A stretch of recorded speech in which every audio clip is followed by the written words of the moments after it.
Two engines separated by 6 cubic inches. Two completely different philosophies about what a big block should be. The Chevrolet 396 and Ford 390. Numbers so close they could have been the same engine, yet executions so different they might as well have come from different planets.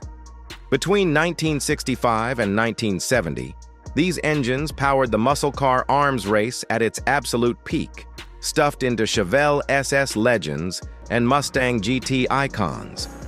The 396 was Chevrolet's purpose-built performance big block, designed from scratch to dominate drag strips and win hearts. The 390 was Ford's FE family workhorse, a truck engine adapted for performance duty because Ford needed something to compete. Both made big power. Both rumbled with authority. Both carried brand loyalties that turned car shows into theological debates. Which approach actually won?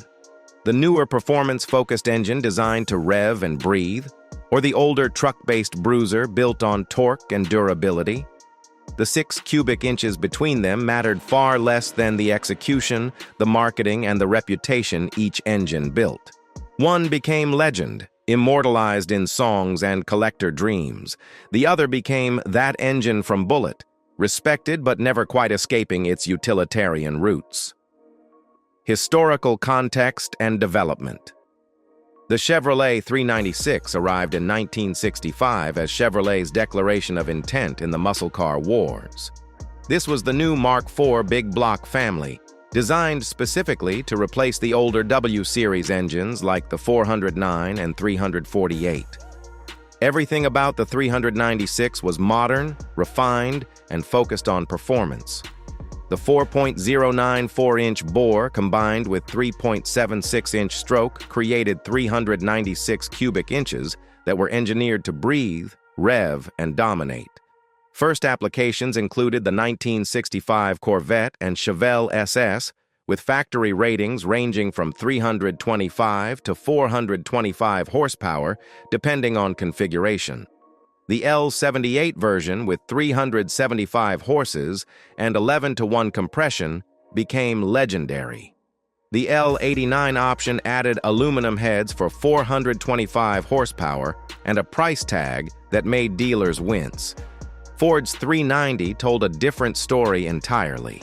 Introduced in 1961 as part of the FE big block family, it evolved from the 352 and 360 truck engines that dated back to 1958. The 4.05-inch bore and 3.78-inch stroke created 390 cubic inches, but the original purpose was powering trucks, family sedans, and luxury cars, not burning rubber at stoplights. Performance versions emerged for Galaxies in 1963 to 1964, and the Mustang GT received the 390 option in 1967, but the truck roots never quite washed away.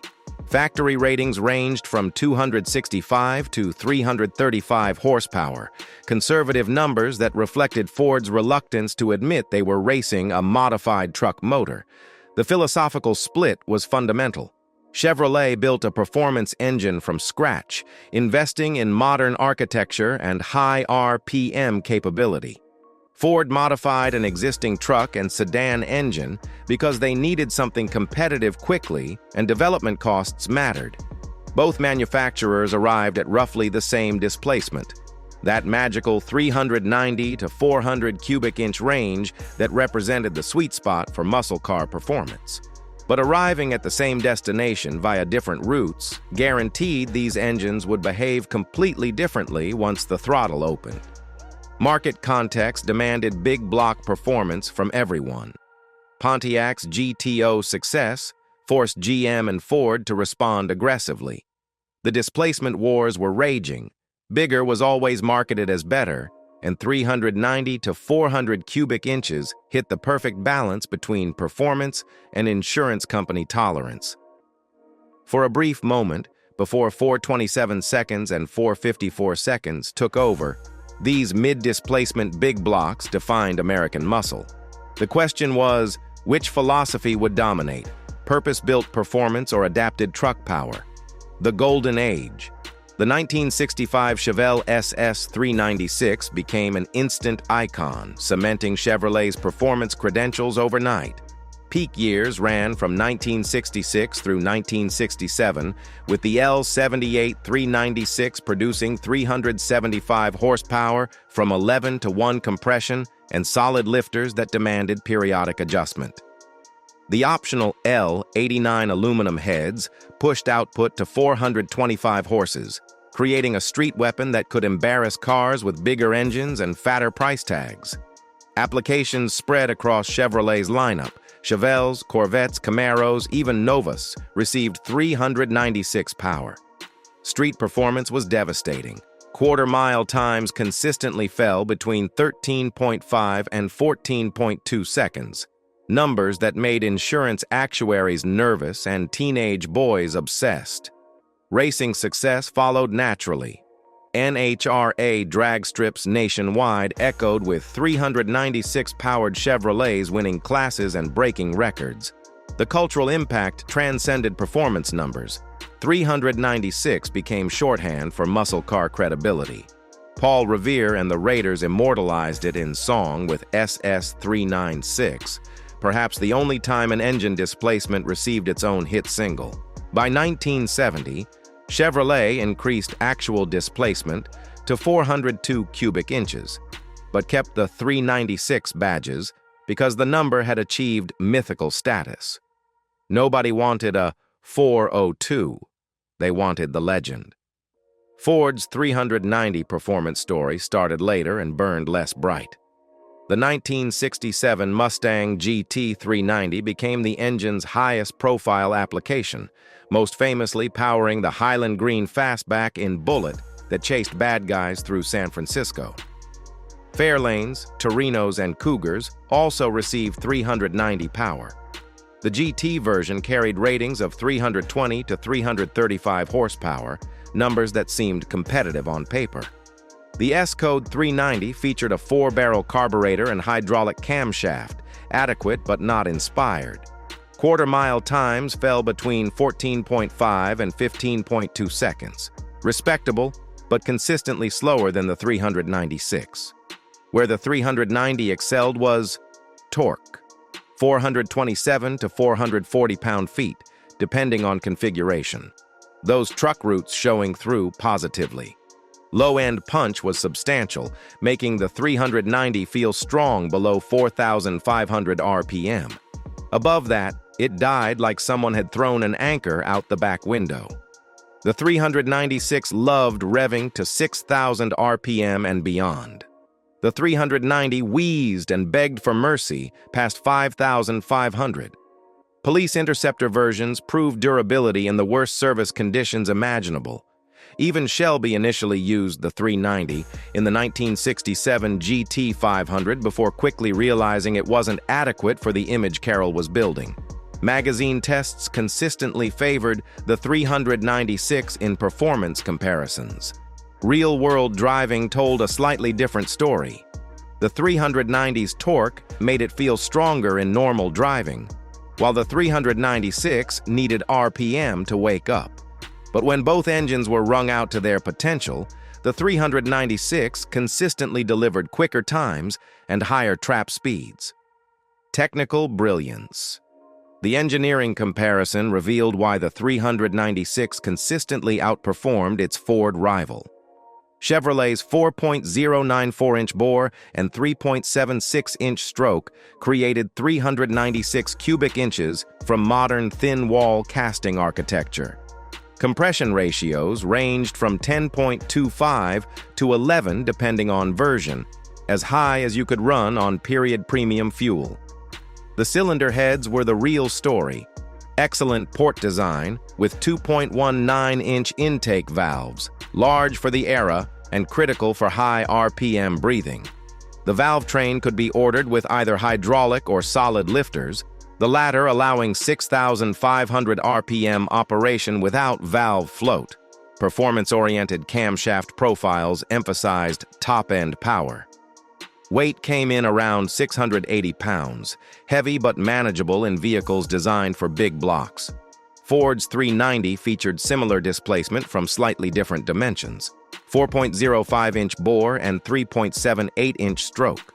Compression typically ranged from 9.5 to 1 to 10.5 to 1, conservative for reliability. The cylinder heads told the story of the engine's truck heritage: restrictive ports designed for torque spread rather than peak flow. Intake valves measured 2.02 inches, adequate but not exceptional. Hydraulic lifters were standard across all applications, with camshaft profiles that prioritized low-end and mid-range torque over high RPM power. Practical redline was 5,500 revolutions per minute before the engine started complaining audibly. Weight was slightly lighter at 650 pounds, one of the few advantages Ford could claim. The thicker castings and over-engineered bottom end reflected design priorities that had nothing to do with winning street races. The key differences explain everything about their performance gap. The 396 was designed to breathe and rev, with cylinder heads that flowed 20 to 30 CFM more than comparable 390 heads. Intake manifolds on the 396 were optimized for performance, creating velocity and distribution that the 390's torque-focused manifolds couldn't match. Rod ratios were similar, but the 396's geometry slightly favored high RPM operation. Higher compression was possible because the 396's combustion chamber design resisted detonation better. The 390 made more torque for simple reasons. The slightly longer stroke and lower RPM focus concentrated power where truck and towing applications needed it. Camshaft profiles lifted valves for broad torque curves rather than peak horsepower. Challenges rise. By 1970, both engines faced challenges that would ultimately kill them. The Chevy 396 received an actual displacement increase to 402 cubic inches, but kept the 396 badges because marketing departments understood that numbers meant more than reality to customers. The confusion was intentional. 402 didn't have the same ring. Compression ratios began dropping for emissions compliance in 1971, with power ratings falling to 300 horsepower and continuing downward. Insurance companies specifically targeted vehicles with 396 badges, penalizing young buyers with rates that made the cars unaffordable. High-performance versions were discontinued as the muscle car market collapsed under regulatory and economic pressure. By 1972, the 396/402 was essentially neutered, replaced by the 454 for anyone who still wanted serious performance. The Ford 390 struggled even more dramatically. It was never truly competitive with the 396 in performance. And when Ford introduced the 428 Cobra Jet in 1968, the 390 became immediately irrelevant in its own lineup. Ford's engines were competing internally, with the 428 CJ making the 390 look slow and outdated. The Mustang dropped the 390 after 1969, recognizing that buyers wanted either the smaller 351 or the more powerful 428. Torinos kept the 390 through 1971-1970 as a budget big block option, but by then it was the engine you got when you couldn't afford what you actually wanted. The competitive landscape had evolved beyond both engines. Mopar's 440 and 455 Pontiacs were dominating the displacement wars. The 390 to 396 range became small big blocks, inadequate for bragging rights. Emissions regulations strangled compression ratios. Insurance rates destroyed muscle car sales completely.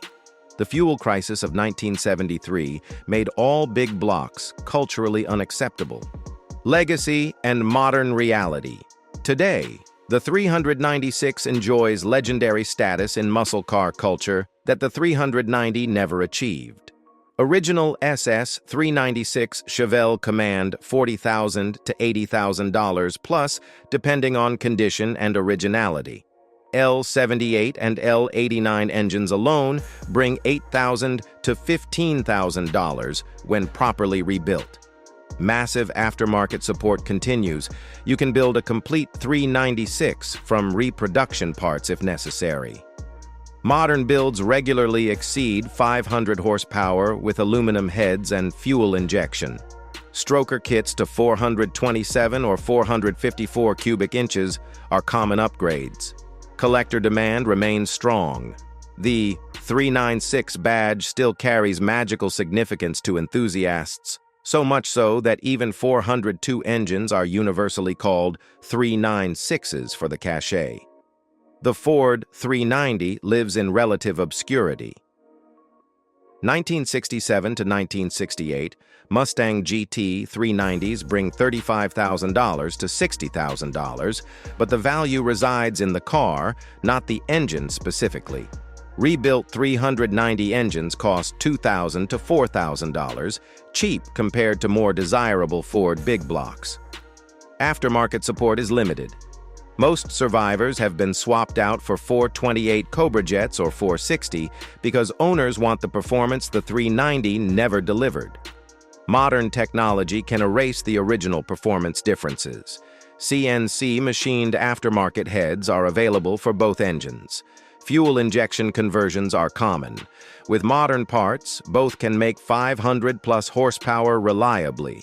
The 396 remains preferred for racing applications because aftermarket support is better and the architecture responded better to modifications. The 390 is still considered a truck motor despite 50 years of evidence that proper building can make them competitive. The cultural legacy defines how these engines are remembered. The 396 is synonymous with the muscle car era, say 396, and enthusiasts immediately picture cowl induction Chevelle and quarter-mile glory. The 390 is that engine in bullet, respected for cinematic history but not lusted after. One engine defined performance. The other defined adequacy. 6 cubic inches separated them, but philosophy divided them forever. The 396 was built to dominate, the 390 was built to work. One became legend, the other became that Mustang engine. Sometimes displacement matters less than intention. Which side were you on? Subscribe for more muscle car debates.